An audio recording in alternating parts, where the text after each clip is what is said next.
For this next particular one, sorry, what was that? All right, for this next one, we're talking to my buddy Todd Fleming from the Constituents.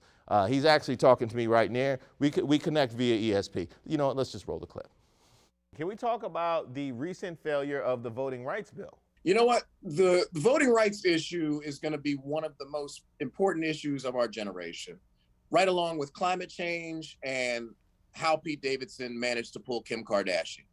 But those are probably going to be the big three when it comes to issues. As a Baptist minister, how do you reconcile all of this DC craziness? When I was brought into Congress on January 5th, that was the most amazing day of my life. Other than, the day that I became a Christian myself. But as you know, Reese, the very next day, the Capitol was stormed by fans of Smash Mouth and Nickelback. And it was absolutely crazy. It would be like if you got the golden ticket for Willy Wonka's chocolate factory, and then when you got to the factory, it was actually nothing more than a salty cracker factory. It was a terrible day, and a day that should live in shame. How about your Republican colleagues? Because obviously it is within the Christian faith in order to treat your neighbor as you would want yourself to be treated. How are you dealing with them, and how have they been treating you? I'll be honest, they haven't treated me the best. I've been mistaken for the help quite a few times, but some of them have been very hospitable to me, I have to be honest.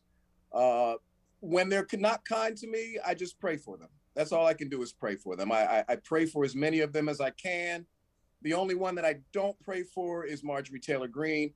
I believe that in DC, she's about as popular as Dan Snyder. If I could say one more thing before I go, I was down in Texas recently, and I found something out because obviously we're coming up on Black History Month, and I love Black History Month and I celebrate it. But you know what I found out about Texas? In Texas, Black history only goes back as far as Emmitt Smith. I didn't know that, but now I know that, and that was a real eye-opener for me. Oh, look at Emmitt Smith, just bringing people together.